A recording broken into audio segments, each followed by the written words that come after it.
So I'll be out in front, taking a break. And most of you didn't know I could talk this long, did you? And I'm even going to talk longer. All right, good afternoon, everybody. The contestants, we're going to be getting ready to start that side of things at 2 o'clock. So what I'm going to ask is for all the contestants just to step outside by the front there so we can have a quick chit chat, and then at 2 o'clock, then we're going to get started. You'll have the rest of folks, then you'll have a little bit of time to go grab something to eat. Either you want to step outside or you go to the cafe at the front. It's all up to you. But the contestants, just step outside so we can have a quick chit chat. All right? Thank you very much. See you on the other side of 2 o'clock.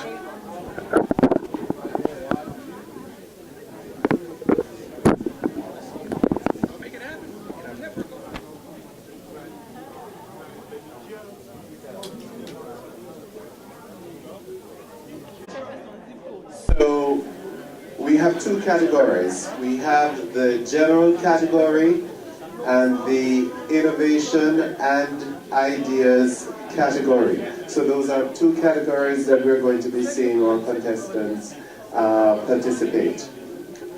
Each category, 10-minute presentation for your business, 5 minutes Q&A.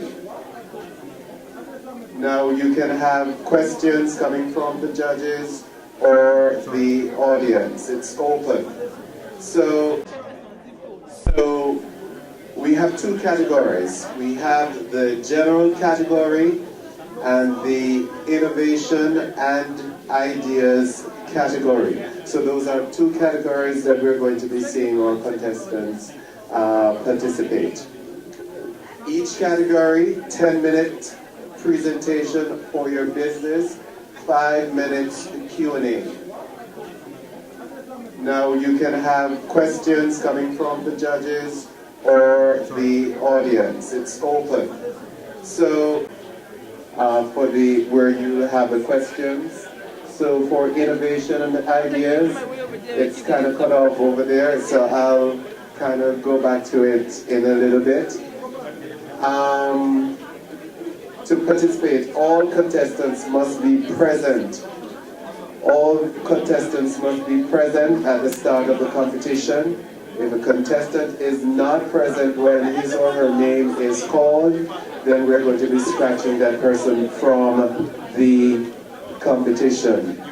Now, all voting, this is very important to everybody, all voting will be done electronically.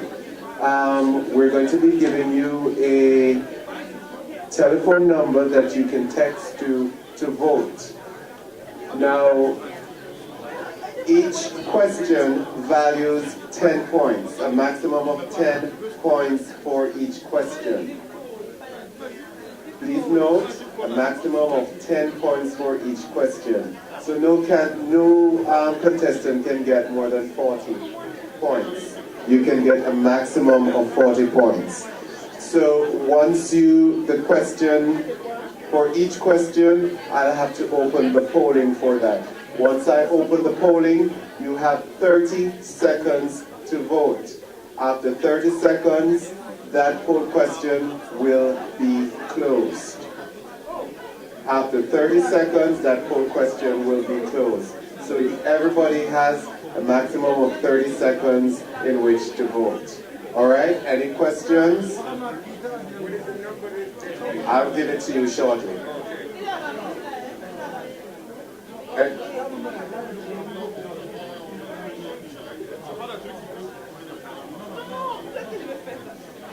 All right, so write this number down.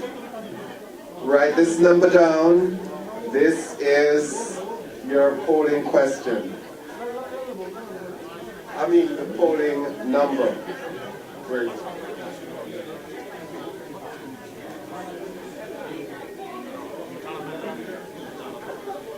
Okay, so the number is 912 574 2387. That's 912-574-2387.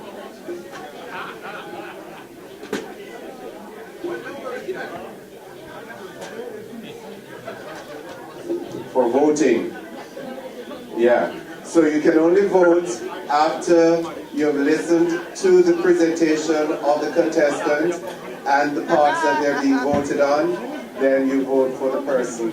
If they did a good job, then they have a maximum of 10 points. If they did a poor job, then they have a minimum of 1 point. All right? Any more questions? Well, we have 50 people registered. First contestant. Innovation and ideas. Judges, innovation and ideas.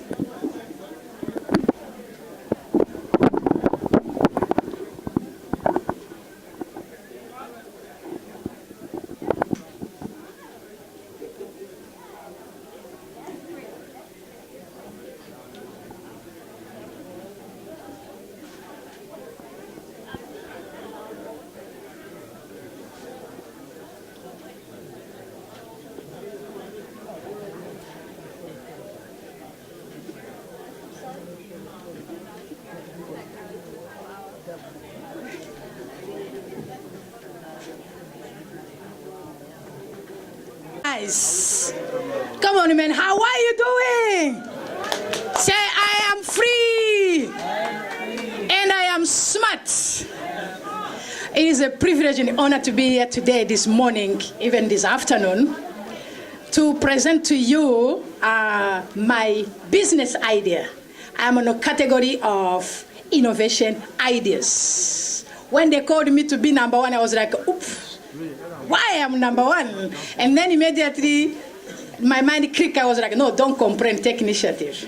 Because I remember when I was in elementary school, I was number one in the class. I used to be number one. I used to beat boys, girls in the class. I'm good in the math, I'm good in the science. I was like, oh, this is coming back my creativity. That's even reason why I am in innovations and ideas. My name is Marie Claudine Mukamabano. I am from Rwanda. I survived the genocide over there. When they put machetes on my neck during the genocide in Rwanda, I had no idea that I was going to survive. They were saying we're going to kill her because she's so beautiful. To be a Hutu, she must be a Tutsi. So I survived by the grace of the Lord. That's why to stand here with Miss Global Peace, really I'm proud to present peace because I know what it costs. And then I know how it looks like when there's no peace. As a survivor of genocide, close to my parents when I was just a teenager. I created an organization called Why Do I Exist? With a mission to heal and empower Rwandan orphans. Today I'm presenting my ideas using the power of social media to stand out from the crowd and position yourself. I am working on this wonderful home study course about sharing 5 ways you can use to stand out from the crowd by using your story. My business today is Tell Your Story, Impact Lives. We all know that storytelling is a powerful weapon. People tell stories. We are in Go Africa, African Union here where we are competing our businesses. And yet we forget that our parents, our grandsisters, they use storytelling to help us to be who we are today. When we tell our story, we share our tenacity, our competition, our competence, and then also our dedication, our hero, our championship. Storytelling is a powerful weapon our grandsisters used. Therefore, we must use it.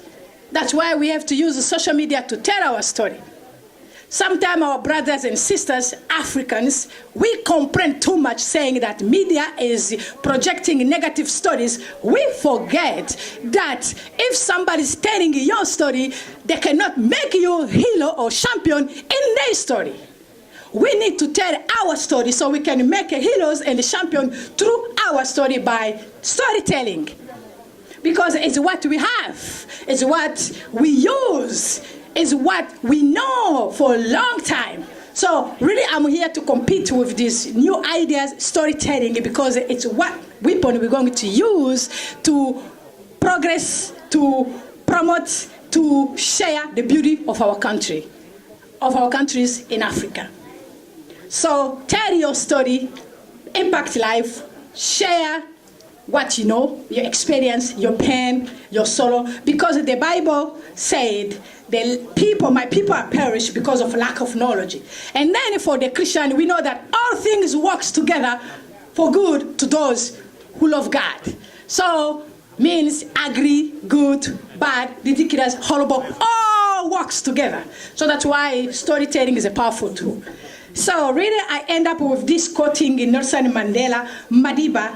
He said that it's music and dancing that make me at peace with the world. Me too. I love to dance. I love to sing. I love to act. If it was not because of creativity as an artist or as a dancer, I was not going to stand here to talk to you, to share with you my story as a survivor of genocide, because music and dance helped me to cope with my own trauma. That's why I smile, that's why I'm happy, that's why I create. So I end up with this, my brothers and sisters, forgiveness. Forgive whatever happened to you, whatever people do in your life, forgive. Because when you don't forgive, you are calling those negative force on your life, which will prevent God to bless you abundantly. I forgive the people who killed my parents. That's why I'm joyful. So forgiveness is a must. So tell your story and then impact lives.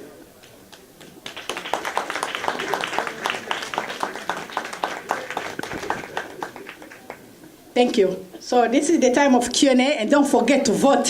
The number you're going to use by testing to vote for me is 912-574-2387. One more time, the telephone number you need to use to vote for me is 912-574-2387. Question? Yes, Judge, thank you. What are you planning to do in regards to the packaging, and how do you figure out to deliver your social media concept? Thank you very much. Here we have many women empowerment organizations here present. I'm going to contact each one of them and then to call them, to invite them to collaborate with me, because they have many people I cannot be able to reach by myself. So I'm working on a partnership and then also strategic communication to let them know what they're gonna get, because sometimes people invest in you because they know what they're gonna receive. It's all about what is in it for them. So that's what I'm going to use, the channel of the people who are here already, to collaborate with them, and then also using the power of social media, Facebook Live. Every day I do Facebook Live, and then of course, why not go to the bank, ask them if they can really give me money. Another question?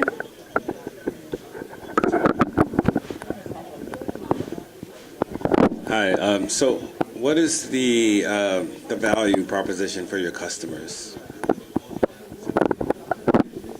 You mean the value proposition for me to my customer, or you mean what customer look for in my business? What exactly?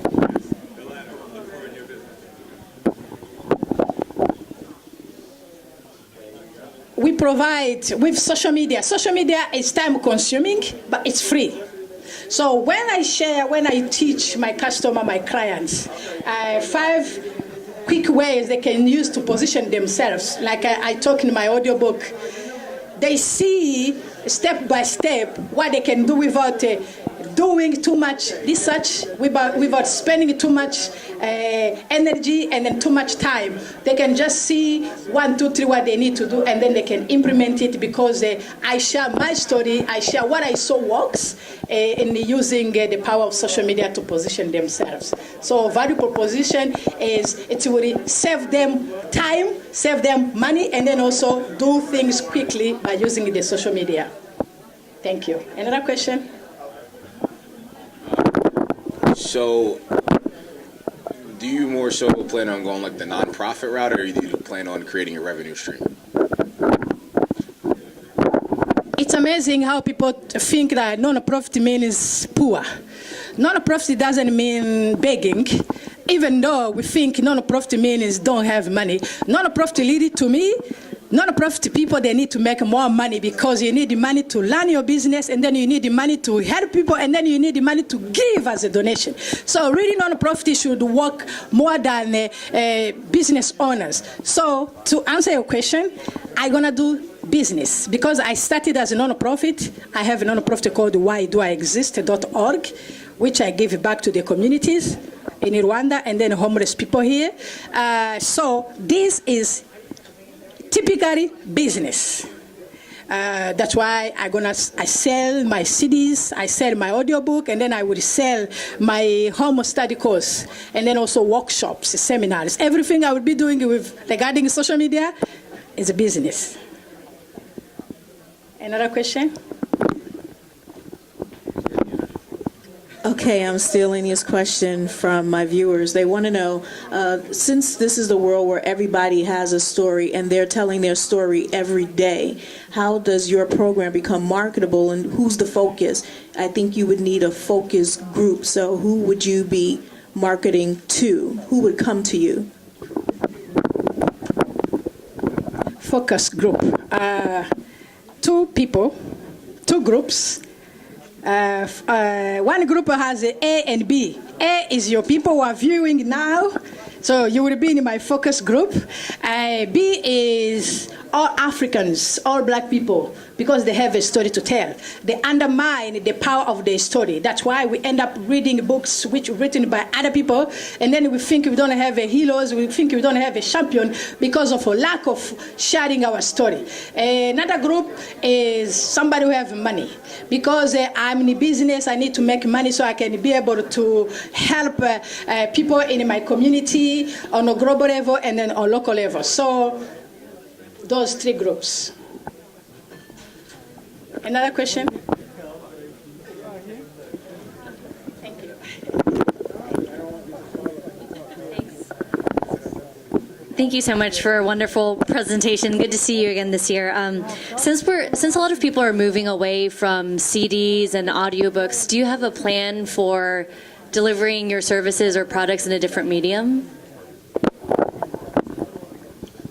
I do. I have an MP3. People can buy my audiobook by even paying online. I use cash.me, Square, which is a product of Square. So people buy, I don't need to meet face to face with you for you to buy my product. So I sell it online, and then I just need your email, I send you MP3 format, and then you use your phone, and then you download. I didn't get a chance to really show my feedback testimony from one of my customers who buy my audiobook 2 days ago. I sent him MP3, and then he downloaded. In the morning, he sent me a powerful testimony about what he learned in my audiobook. I was very amazed. I even posted on Facebook to share with my view that my audiobook really make a difference. They need to buy more. So sharing our stories, sharing testimonies of our buyer who are happy, improve or inspire other people to buy from you. So I have MP3 format so I can sell online. I follow what is going on. You know, we're in 2017. It's good to have both.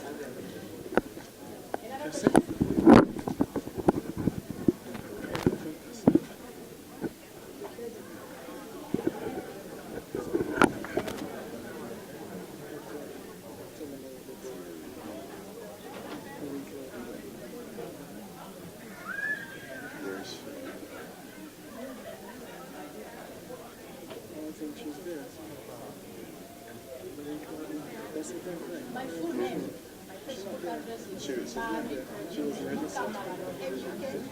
Marie, M-A-R-I-E, C-A-U-P-I-S-E,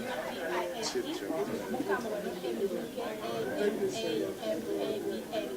Oh, it's long like my hands. And then you can check Miss Global Peace 2017. Thank you.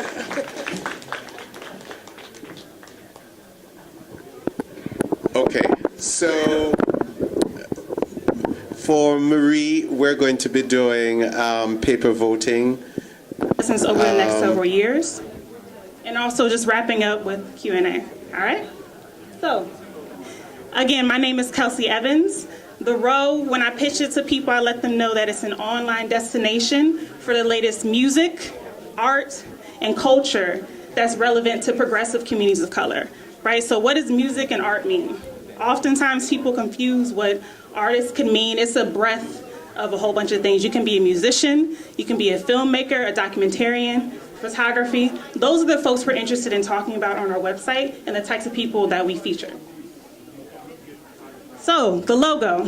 This is the logo here. It's comprised of a T and an R. It's very distinct. If you look closely, you'll also see the Eye of Horus or the Eye of Heru. It was designed by Tashawn Jones, someone that's on my team that I work very closely with. The name, how did we come up with it? Oh, and the logo is trademarked. Dr. Beach mentioned that earlier. How did we come up with the name, right? So when you think about the road, it could be a whole bunch of different things. And actually, a very quick story. When I went to form the business at the top of the year, I went January 3rd, 2017. I'm like, okay, I got this name. No one has it. It's going to be great. Whenever you register a business, it has to have a meaning in the English language, or it has to translate to mean something in English. The Row is not my last name, so it doesn't mean anything. So I went downtown. They're like, okay, that's nice, but you can't register it unless you make it an acronym. So I said, okay. I went away from the guy, started writing. I was like, the R can be this, the O can be this. So I came up with real ownership in every way. And by ownership, I'm talking about ownership of our businesses, ownership of our communities, ownership of our bodies, okay? I'm gonna go back, ownership of our communities, and just pause on that for a second. The team comprised of myself. I have a marketing and social media intern, Shanice Lance. Again, Tashawn Jones, the person who designed the website, the logo, the branding. 2 volunteers, my partner, Steven, is here today. And my cousin was here earlier as well. So again, just a little bit about the style guide. This is it right here. These are our colors. We use a mustard yellow, black, and an off-white. The mustard yellow, these colors all represent something. Nothing is arbitrary or there for no reason. It all represents something. The yellow represents, can anyone guess? Positivity. The black, any guesses? Strength, someone said it. And white stands for new beginnings. So speaking of new beginnings, we actually launched the website at the top of this year in April. And to date, we've had 70 website posts comprised of interviews, news, art, cultural topics. We've had 20,000 website visits. And that's only with the 500 combined followers and subscribers. So it's just gonna continue to grow as we grow our brand and talk about and come to events like this, right? We've had 6 events. We consider today to be an event. We actually created a flyer with it. And I forgot to mention one person who's on our team. Her name is Anna Rice. She's a great freelancer and does some of our flyers and et cetera, things like that. With some of our events, we've also collaborated with other community organizations as well. So, if you have a phone, please pull it out, go to your browser, go to www.therow.com so you can see what the website looks like just on your phones. This is just a screenshot of it, different components, music, culture, events. Muse, I'm going to stop and pause there for a second. Muse is our interview spotlight series in which we interview contemporary and veteran artists. And I'll talk about that a little bit later, okay? I would say it's our bread and butter. So we actually did an event for a flyer for today's event. This is it right here, the Row Pop-Up Shop and Business Pitch Competition. And we had a pop-up shop earlier this summer with the Go Africa Network, so this truly is home. Just a very brief market analysis.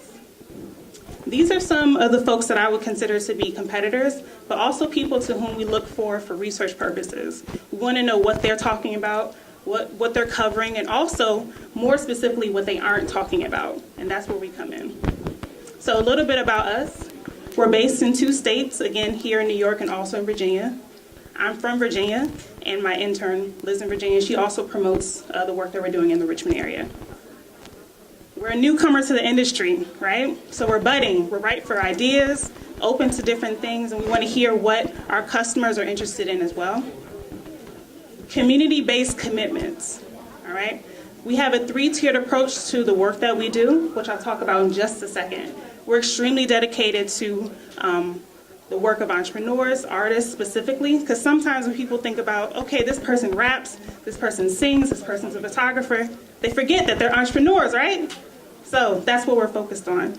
Talking about the work that they do and also pushing on our network as it continues to grow to hopefully bring new customers to them.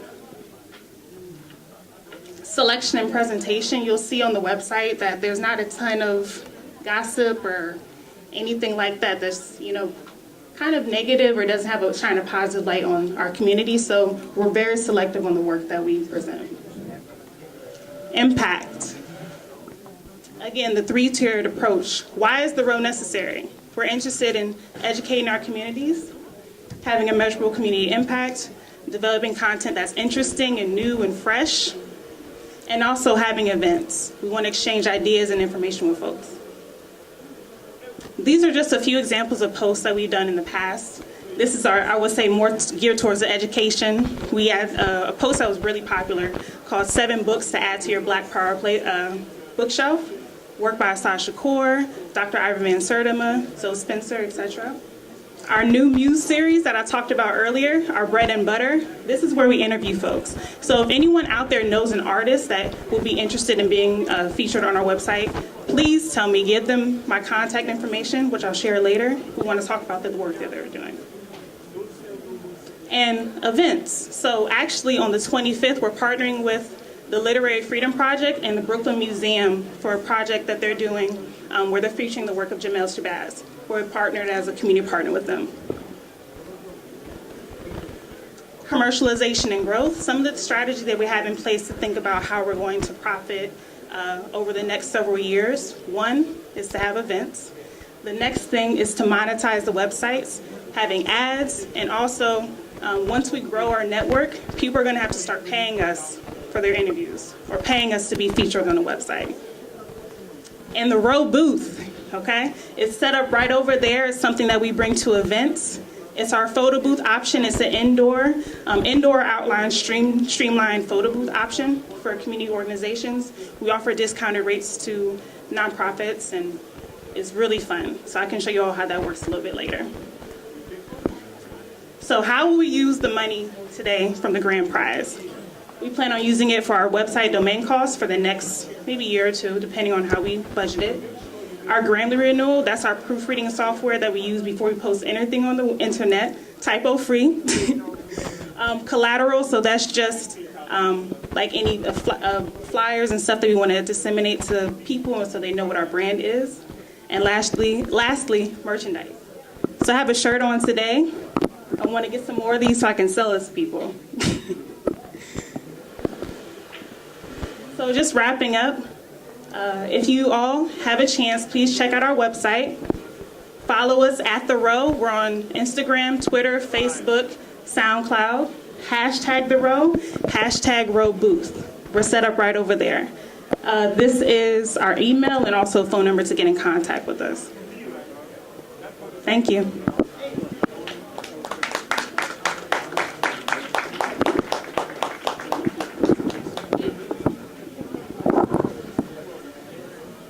Any questions?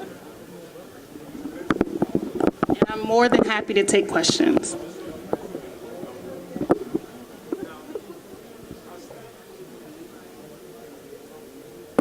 Yes, Marie. Who is your target audience, target market?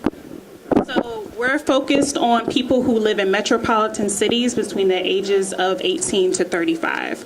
Not to discriminate, but that is our target market. We found that on our social networks, those are the folks who are mostly interested in the work that we're doing. To date, most of the people that have been, because on Instagram you can track where people live, New York, Virginia, Charlotte, California, those have been where our customers are right now. Yes. Have you ever considered other venues in regards to hosting your information or your interviews, like a podcast or on SoundCloud? And what do you plan to do with that? And there's NPR Remix. I actually think that you guys would be great for that. Thank you. I haven't heard about NPR Remix, but I'll definitely check them out. That is actually, again, Dr. Beach mentioned business plans earlier. That's actually within our business plan to have a podcast within the next 2 years. A larger goal, has anyone been to music festivals during the summer? Right? That's what we're going to do. Within the next 10 years, we plan on having a music festival. It's going to start a little bit smaller by hosting events at our home and also in different spaces that make the most sense in a smaller scale, but I want it to be something that becomes something like a staple for the city. Another question. So you said that you're going to go to a subscription-based model and have advertising on your site to monetize.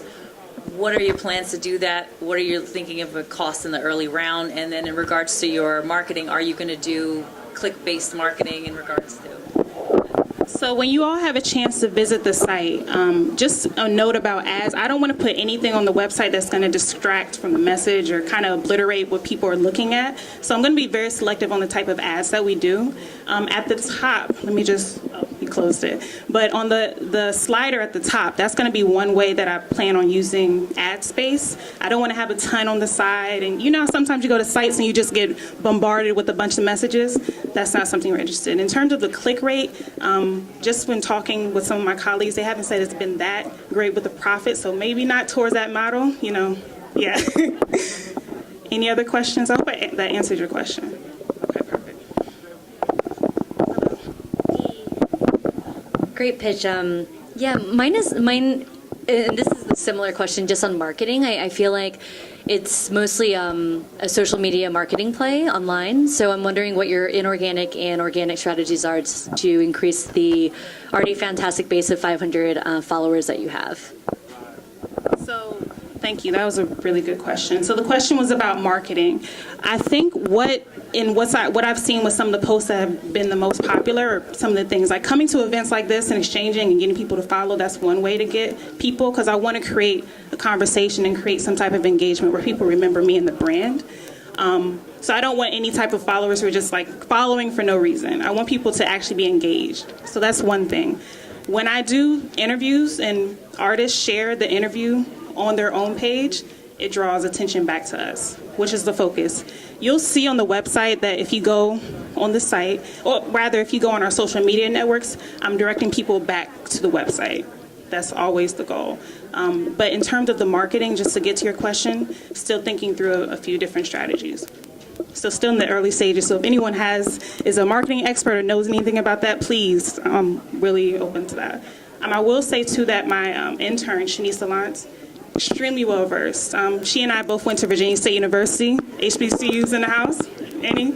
Okay, like two. And she's brilliant. She's from New York and she's really working to get the message out as well. Just one last follow-up question. Do you have any plans on working with any existing ethnic-centric organizations that are focused on like the social media and like just culture-based organizations? And I'm thinking of like Latin E, Asian Inc., even immigration groups like Define American with Jose Antonio Vargas. And thank you. That's exactly why I'm here, to get that type of information, because I've been strategizing with my team, but just thinking through that, I haven't even heard of some of the organizations that you just mentioned, so I'm definitely still open to that. But you did mention the communities of color. That is our focus in terms of working with those communities. I promise this is my last comment, and I'll pass the mic. I think that it's a great idea, and I think that the data that you'll be able to gather from this type of a company will be just a huge, another monetization strategy. I can just imagine so many different groups and even governments that will be interested in the type of information that you collect. So just another. Thank you, everybody. Oh, I come to you. Thank you so much for listening. Again, The Row, please follow us at The Row on Instagram, Twitter, Facebook. Share with your friends. I'm going to be right over here answering questions, folks. Thank you. Okay.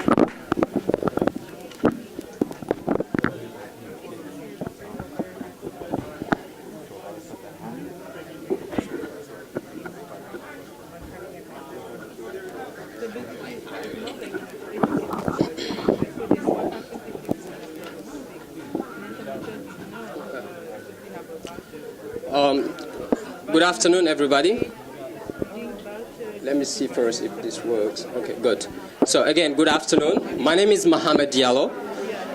First of all, I'd like to thank the organizers of this event who are doing a great job in bringing all of these entrepreneurs together, not only to highlight their work, but to show some value to the effort they are putting behind the scenes. So this is a great event to participate. And I would like to start off by saying that we live in a state of fear and distress today. Our perceptions of trucks in the streets has dramatically changed because we've seen how they could be used to kill innocent people. Now, groups with evil inclinations take responsibility for that, which is very sad. Now, don't get me wrong, I'm speaking from both a position of comfort, because I am Muslim, and a position of authority. The work I'm about to present you here is the fruit of a thorough research I conducted over a period of 1 year. And it is based on fact and backed by actual science. As you could see this image here, it is the summary of the current reality that we're going on through this world. You have the image, you have some letters inside. I will be straightforward and tell you what are the letters inside. You have the letter N, which is the hand. We have the letter C, the hip. We have the letter M. And we have the letter T at the neck. So this is the summary of the two books I wrote. I thought about a way in which I could deliver the content of the two books by just going from a slide. Now, these are problems that we are going through today, and here's the presentation plan. I broke the image down into into the 5 letters to show you what are the problems that I'm trying to cover and the solution that I'm providing with them. Now, as you've seen here, we have the letter R. The letter R stands for here reassessment of the reality that we're living here today. This is the letter R. And we have the letter T, the neck, if you remember. It's called terrorism. For this year alone, we've had 1,045 attacks in the world, which has left many people dead. And in New York here, on the 31st of October, we saw 8 innocent people killed for no reason. And you have other illustrations of terror attacks around the world. Now, we have our letter C. Remember, this is the hip. And this represents child issues. We've had around this year, a lot of children induced into the child labor, and also girls being given to marriage at a very early age in Africa, for instance, and which is a horrendous situation that strips them of their rights to gain education, access certain economic opportunities. Now, our letter N is nuclear threat. Nuclear threat we've seen with the growing threat from North Korea and the use of chemical weapons on civilians in Syria, which is a very great concern today that we should stand against and try to address it. Now, we have also migration issues. Remember, this is the fate of the person that I saw you from the picture. This is depicting our problems in the Mediterranean Sea. 5,000 Africans died crossing that Mediterranean Sea, and it's a great concern today that we need to address. Now, here's my solution that what have we also seen over the past couple of months is the rise of Nazist movement. And if I say Nazist, depending on regardless of the person's skin color or the person's religious beliefs, any person that strips another person the rights of dignity, to me, is a Nazist. And any Nazist cannot address the challenges that we're living today. That's why you are seeing on this balance, the individual over there is being overtaken by these challenges. The challenges weigh on this side. Now, my solution in providing is to use the same letters and then provide an alternative solution, which is our R becomes redefining and T becomes the. We have the letter C, which becomes citizen, and we have the letter N, new, and the letter M, millennium. These are the titles of my book. And let me break it down. We have here, my goal was to promote peace and inclusive progress through education. 2 books in 6 months, and here are the streams of income that I was able to generate from from that product. 2 books, workshops, and an art design that and also some T-shirts that I have been able to just craft from the meanings and the content of the books. And we've had also so many other activities. Specifically, my goals were to increase awareness, engagement, and fundraising. As far as awareness is concerned, he's an assembly member of the 86th district in the Bronx that I started a conversation with as a young person. What could we do together in our community to keep our community safer? Now, this is just an example of many. And we have here Mr. Fernando, who told me that, Mohammed, I cannot read a book, but I will give it to my grandson who could read it because I understand the message that you were sharing. Now, we have here some local leaders in the communities that are supporting the cause of bringing our communities together in order to stand for what is right. And we have some particularly religious leaders. The person that is in the middle here is an imam. The second one is a priest. So we have Christians and Muslims coming together to stand together and show that we have so many common things that we share, that we shouldn't let other people divide us and we should live all in peace. This is all beyond the Muslim community and any other community, or regardless of their race or religions. Now, in terms of engagement, the activities that I've been able to carry out with other youth activists. Today I'm attending this event with a participant to my program that I developed, and you have some examples here. These are examples, a TV interview to spread the word through education. And this was at Harvard. This is the Harvard Child Advocacy Assistant Director, to show that we really need expertise in terms of bringing professionals of certain related issues to bring legislations and also help us further the cause of children around the world, especially the young girls. This is an interview that I've been, these are interviews that I've had with people like young entrepreneurs, and we talk about the themes developed inside the books. And as you can see here, these are the T-shirts I developed with the two books. And yeah, this is the result of our roadmap here. If you can, remember, the first image was that it was that of a Narcissus, which was overtaken by, the challenges. Right now, with the solutions that are crafted within this initiative of bringing people together through education, learning new languages and new cultures, we've seen how, we can overcome these challenges. And to me, anyone who could do that is, to me, a citizen of the new millennium. And as you're all here today, I believe that you are all citizens of the new millennium. And so far, the books were published on September 30th. I've been able to sell around 300 copies. That's the value of $3,000. Alone, I cannot do this job. This is a multi-million-dollar project that I would need assistance for and support a lot. My first language is French, but in 3 years, I was able to write 2 books in English. I think the need was here, to be addressed, and I really need your support on this, because showing me support on this is to give this validity that we stand together and we still have possibilities to live together in harmony and peace. Thank you very much.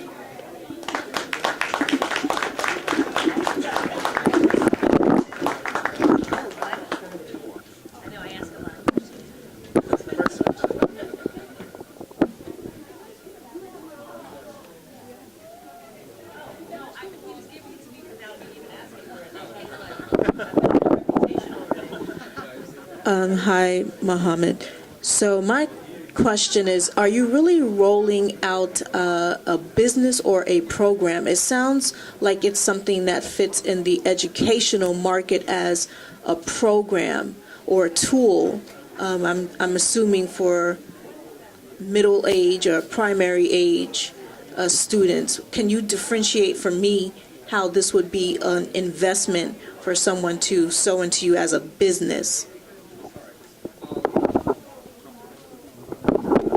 I think the questions related to education today are fundamental questions that concern everybody in the society, especially the adults, because it is us, the adults, that take care of the children.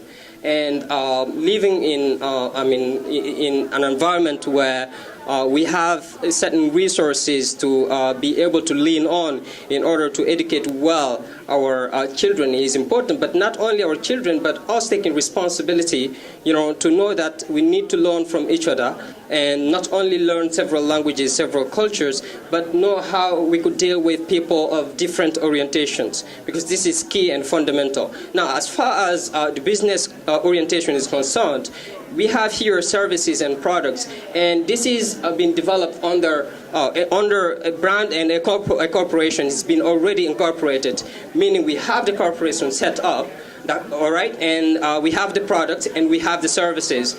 So it all goes together. This is the workshop material. Right, and as an investor, for instance, there is a break of, return on investment, that a percentage that we have there to help people, generate income, and that shows because we have salespeople that are taking these books. I take them for $15, and they could sell them up to $25. I tell them I'm not going to put them all online. They are all online, Barnes & Nobles and Amazon and other things. But I need ordinary people to be selling these books and sharing the stories to make something on top of it and learn from them. So it is the main goal, objective. Beyond the children, it's also for adults. What do you propose as your next step in order to expand? Now, you said that you have it online in Barnes & Noble. You also have it as a workshop. What are your plans to increase your marketing and your footprint virtually, as well as if it's brick and mortar?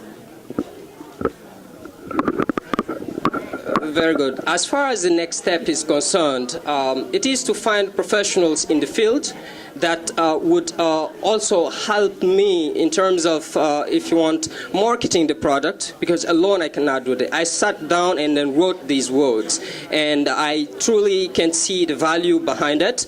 And I would need like specialists in, for instance, marketing, who could help me spread the words and also develop, if you want, or have more products to be on the market here. And an entire staff, I will be filling in an entire staff to make sure that the programs that we are developing, are being directly beneficial to the people that we are serving. But most importantly, the proceeds of these books, the way we are using it is that we have a non-profit organization geared to our education. We take half of the proceed to fund education back in developing countries. So I take half of the proceed of these books to fund Ahmadine International's activities, which is geared towards providing educational resources to alleviate some problems that many people, in particular the youth, are going through in certain countries, which leads them usually to take on a path to cross the Mediterranean Sea and die, or die in the desert.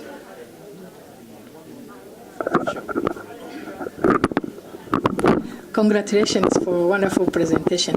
I recommend your initiative of promoting peace, because as a Miss Global Peace, it's beautiful to have young people like you who do promote peace.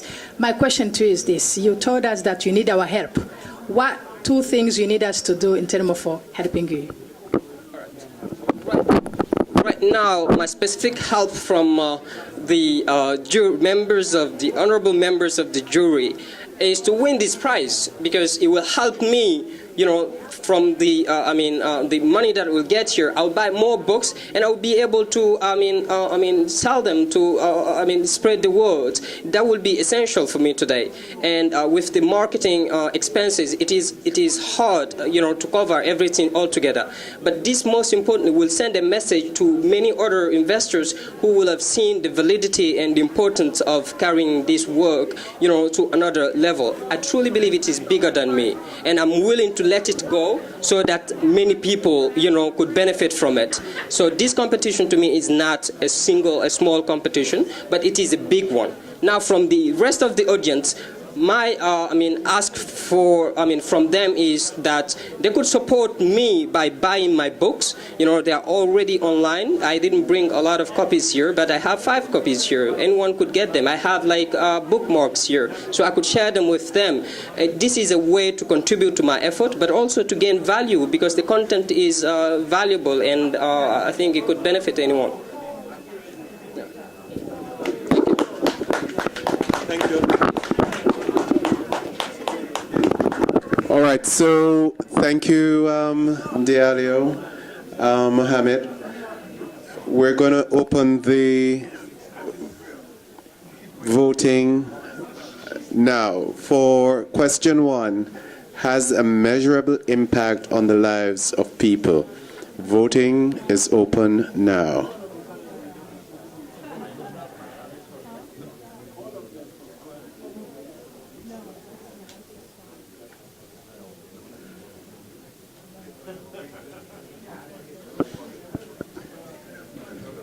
Going to be presenting on innovation and ideas.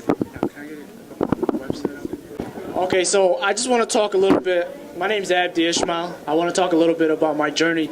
I was in Africa for a year. I just got back not too long ago. And I was in Somaliland, so in East Africa. And one thing I noticed is I've traveled many destinations. But one thing I noticed that's big in the country is imports and exports. And what I noticed was there was a certain demand. It was how to buy things online. It's really hard in Africa to purchase things. For us, we have debit cards, we have credit cards, but back in Africa, debit card is obsolete. Banking infrastructure, especially in Somalia and East Africa, banking infrastructure is obsolete. So one thing that's big over there is mobile-to-mobile banking.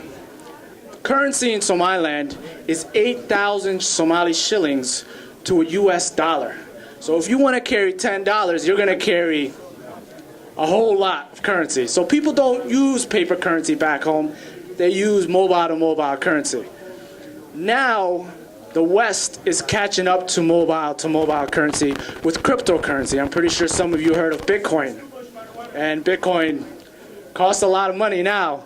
I remember when when it used to be hundreds of dollars.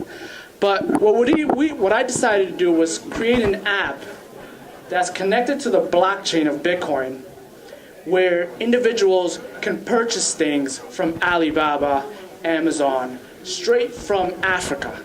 You know, so one of my friends, one of my peers, he purchases vehicles. He imports it into the country. And he has to pay, obviously he buys in wholesale prices, but he has to pay $15,000 in fees. So I said, how can I solve that issue? And then what I decided to do was create a mobile app where individuals could have a profile picture following the KYC laws, so know your customer laws, which is international regulations, where individuals can purchase stuff off of Alibaba. So basically like a PayPal, but on the blockchain using digital currency. The website's not showing up, but I do have the app, and I don't know how much of you are going to be able to see it. But this would be somebody's profile. And then if they want to make a payment, they would press this button. If they want to receive a payment, search users that they have in their contact list. The convenience is username. So my company's name is UserTrade with an Y.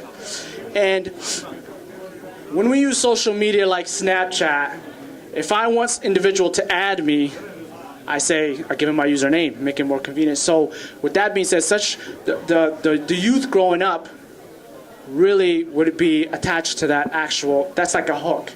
So I made it as convenient as possible where individuals can purchase things online.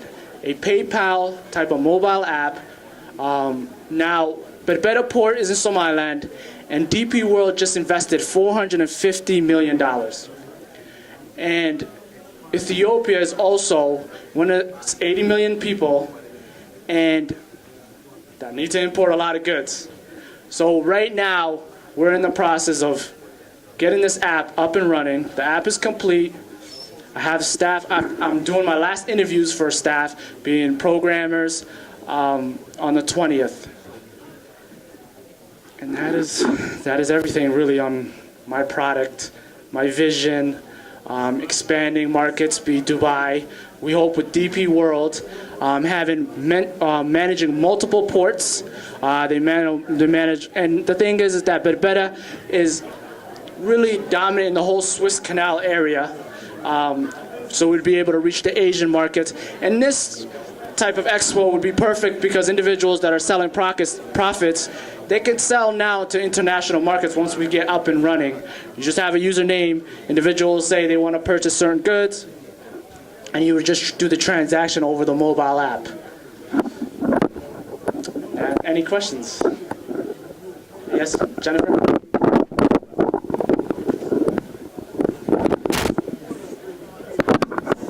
These microphones travel together.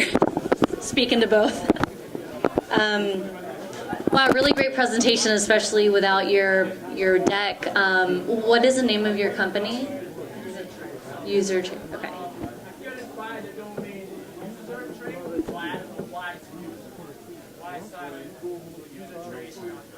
Great. My question is more towards your target audience, just because I feel like the regulations for this technology is different in every country. For example, in the U.S., the SEC does have federal authority to be able to regulate something in blockchain technologies, but it's not, the delegation of authority isn't exactly clear yet. And I know that you mentioned Alibaba, but in China, blockchain is actually, they're banning it. They have extremely strict regulations surrounding Bitcoin, Ethereum, all of these other cryptocurrencies. South Korea is the same. So in Asia, we see a very different trend. In the U.S., Canada, France, those are kind of countries that are in the middle of formulating some sort of policy and regulation. So I'm wondering, who is your target audience? And it sounds like you're ahead of the game and the curve. I think that this is, it's an interesting technology, and I'm not sure what will become of it, but yeah.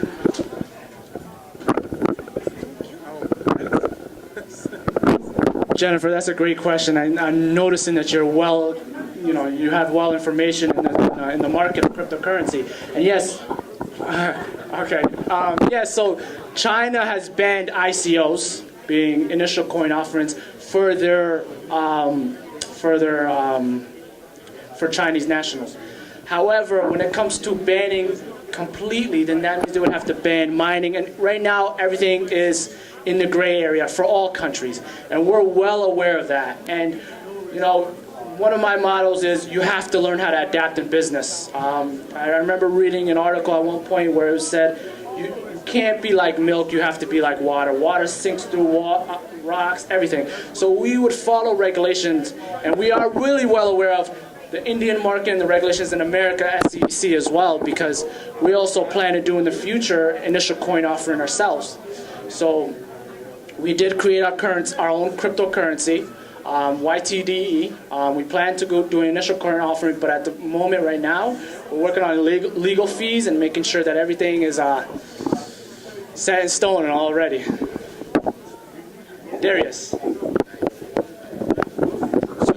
I know there's a lot, like you said, going on with cryptocurrencies. A lot of people are getting into it. Google, the different phone companies, a lot of different people. So you guys aren't on market yet. So once you go to market, what is your marketing strategy to try to capture market share in the space?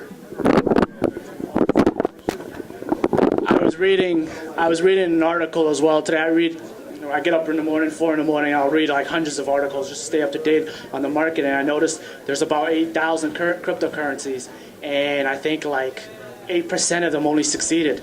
So and I've been in this market since 2011. 8%. Yeah, so I've been in this market since 2011, and one thing I noticed is to stay above the curve in our marketing strategies is more of adapting to the new forms of technology, because it's constantly changing, and being able to see what all these other cryptocurrencies, what in their underlying protocol, what they are adding, and what if we can add to our cryptocurrency. Because one of the main things about cryptocurrency is transaction fees and how fast it can hold the blockchain. How much can you add into that blockchain? That's the main concern, and especially Africa, who uses mobile banking and also is familiar with digital currency, not blockchain, because African currency is more centralized, blockchain is decentralized. So we are following, because this market can be a dot-com bubble, for all we know. Dot-com bubble crashed when it was in a trillion market. It's getting close, it's almost 200 billion market at the moment. So we are more of the technical side, because investors are all over the space. I don't, Judy? Sorry. Yeah, sorry, it was the hair. Sorry. Quick question. Would you consider, as you said, would you consider licensing this to one of the established technology and having that as a licensing offer, or Or do you want to just go alone and stake your mark with your YTED? That's a good question as well. All cards are on the table at the moment. We're still working on so many other aspects. We did seal a license on Port to be the only payment processor to be utilized.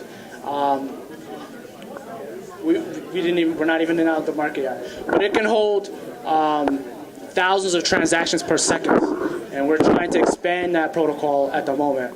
So currently, right now, it's more of like getting out to the market, reaching out to investors, and things of that nature. That was beyond.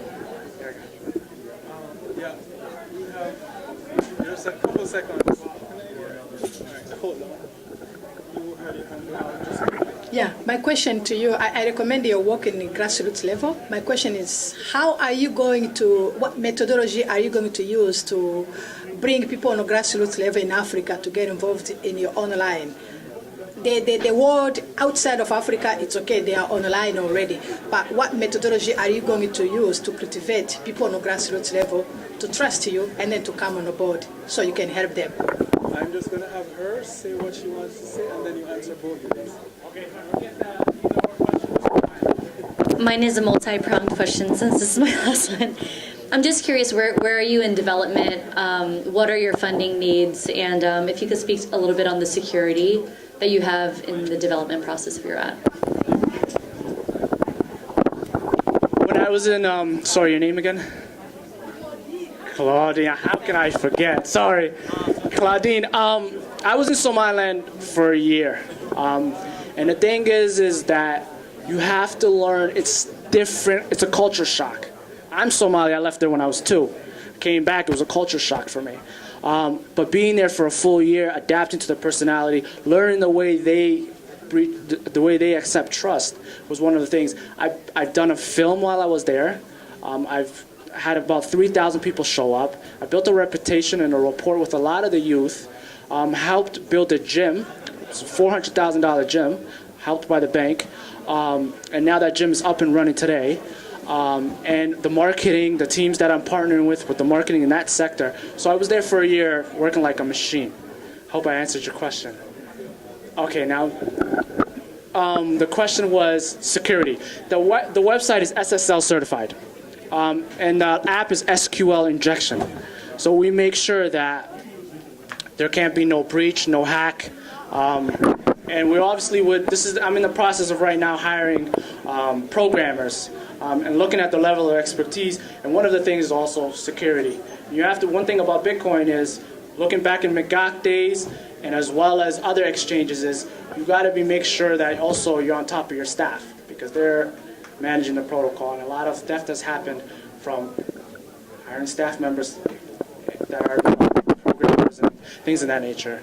I believe there was another question, correct? Or did I answer both? Funding needs. Okay, so right now, I funded the app myself, but right now we're thinking of doing ICO in the future. It's not complete yet, but I've hired up about $30,000 into the development, and we're leaving some for marketing at the time being.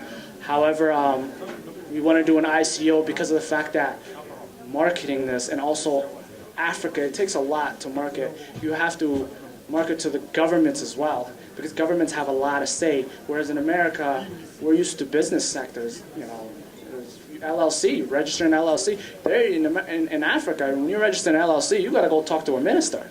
So it's different. So, the marketing aspect, there's a lot of funds as well, so that we're willing to pay. So our ICO, right now, we're still in the process of how much we're going to raise for funding for ICO. We don't know yet, but we should find out in a month's time.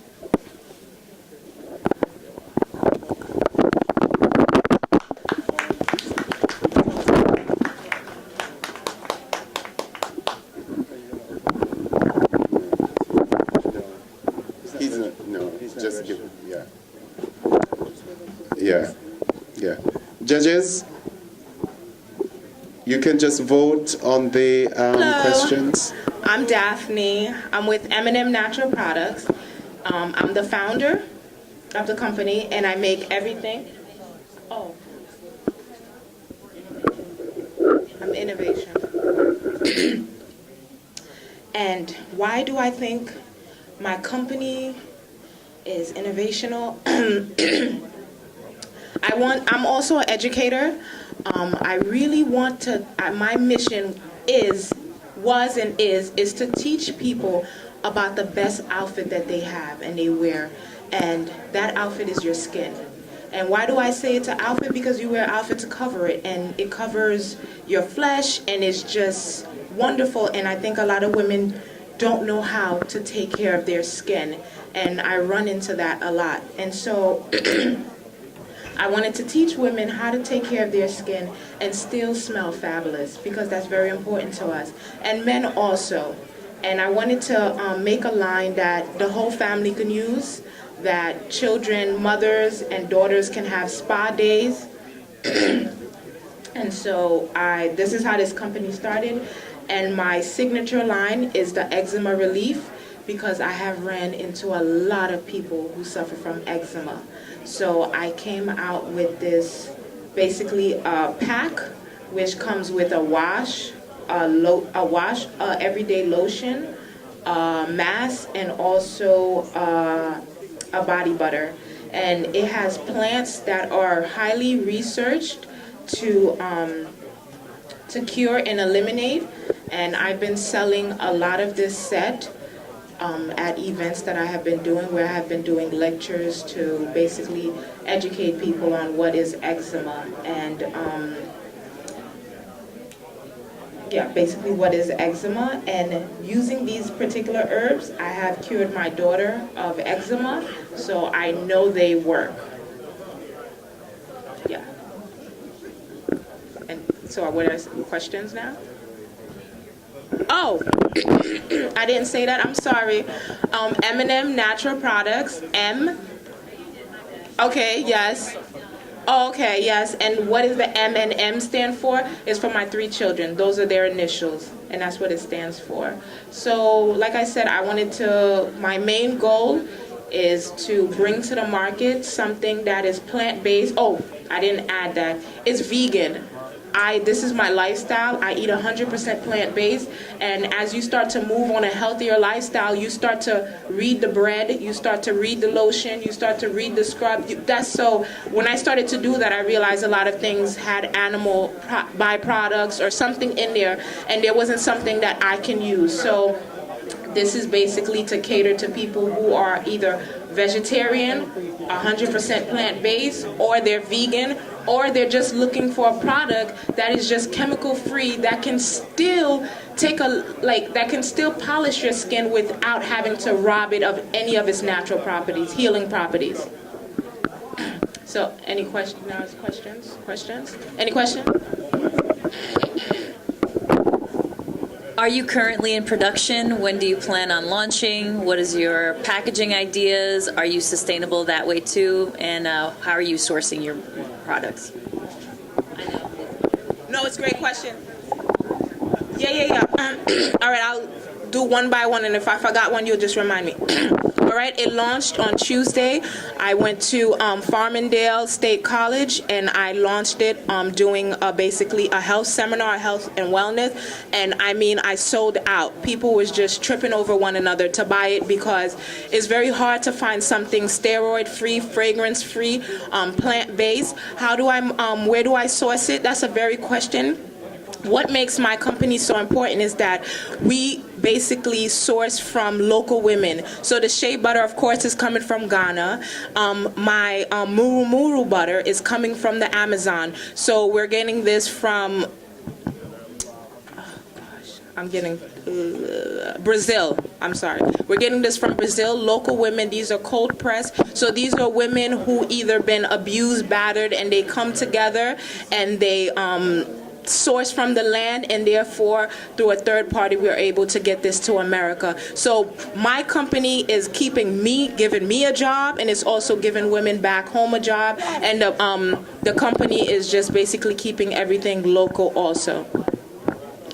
Anything else? Okay. Daphne, thank you so much for that presentation. I'm just curious if you could speak to the testing that went into your product development. What is the shelf life? Have you did you need any sort of certifications? A lot of times, especially I know if you're thinking about exporting overseas, anything that's going into the body or on the body, there's very strict regulations, and I'm wondering, what was that process like for you here in the U.S. or unless you're selling abroad? Well, being that I don't go to the farm itself, I am using a third party who have done all of the products to import to here in America and has gone to the requirements. And as far as any requirements, because these are not chemical, I don't have to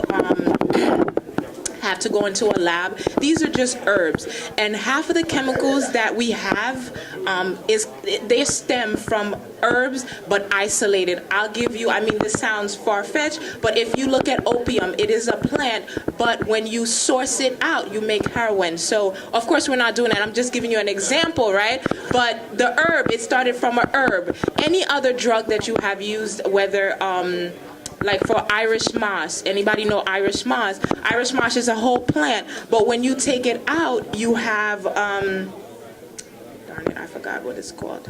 But it's you isolate. Anything you isolate, you turn into a drug. My product is not a drug. It's a whole herb in there. So therefore, I do not need any certification to make it, because it is not an herb. And it is not a chemical. That I'm not isolating anything out of it. I'm keeping lemongrass as lemongrass. I'm keeping red clove as red clove. And all of these herbs that I have used, whether it's calendula, are proven to be clinically tested to be to either isolate or give relief to eczema. Yes, the shelf life, and even down to the preservatives, very little that I do use, is the shelf life is up to a year or 2 years, because oils do go stale. So a year to 2 years. But if you have eczema, it will not last you 2 years.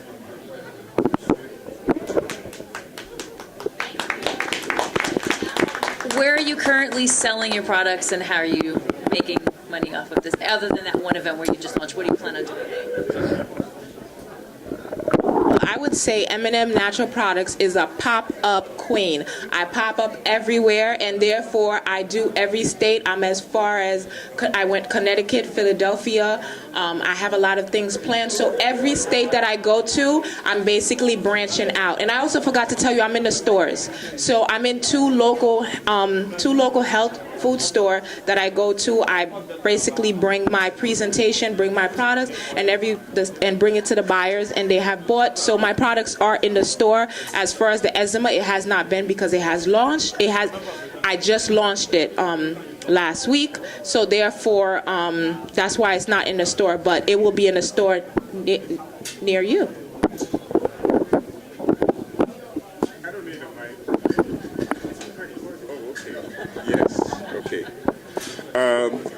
For men who are highly left out of the skincare products, did I miss you mention a proponent for men in terms of skincare? Because I just got a great massage and skincare job here at Bar Cuts, and it feels fantastic. So I was wondering what you're doing for men in terms of skin.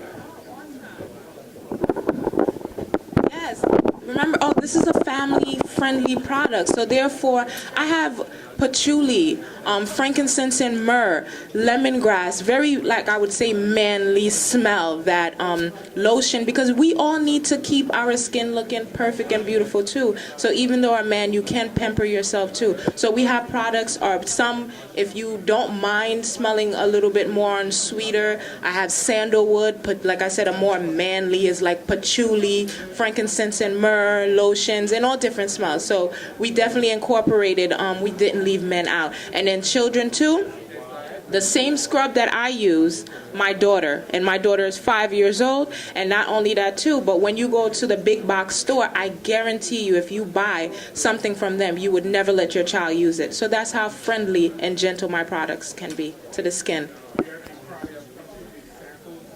Yes, I did. My table is over there. We was over there almost a whole day on sale. Yes, I bring the I pop up anywhere, and we popped up right there. Yeah. Thank you.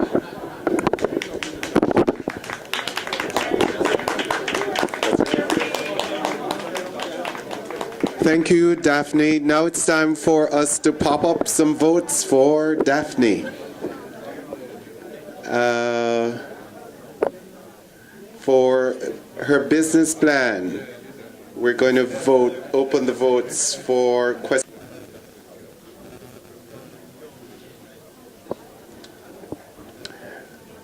Has the potential for commercialization. Polls open.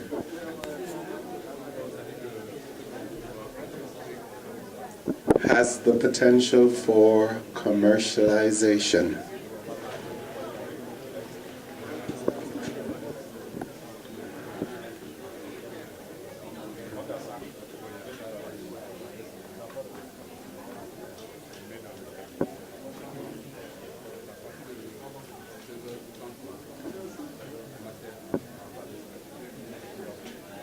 Polls are closed. And lastly, has a measurable impact